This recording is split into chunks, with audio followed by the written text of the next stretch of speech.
1964ல 26 வயசான ஒரு சாதாரண அக்கவுண்டிங் படிச்ச மாணவனுக்கு ஒரு விசித்திரமான பிசினஸ் ஐடியா தோணுச்சு.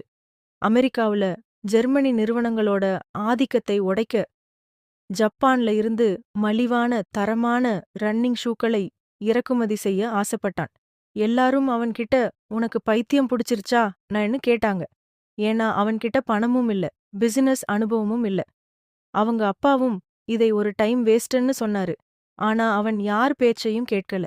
தன் அப்பா கிட்ட $500 கடன் வாங்கி முதல் முறையா ஷூக்களை வாங்கி தன்னோட காரோட டிக்கியில வச்சு கிரவுண்ட்ல ஓட வர்றவங்களுக்கு விக்க ஆரம்பிச்சான். பல வருஷங்கள் லாபமே இல்லாம எந்த நேரமும் திவாலாகிற நிலைமையில தான் அவன் பிசினஸ் ஓடுச்சு. ஆனா அவன் முயற்சியை மட்டும் கைவிடவே இல்ல. அன்னைக்கு அவன் வாங்கின அந்த $500 கடன் $140 பில்லியன் அதிகமான மதிப்புள்ள ஒரு பிரம்மாண்ட நிறுவனமா வளர்ந்து நிக்குது. அவரோட பேர் தான் பில் நைட்.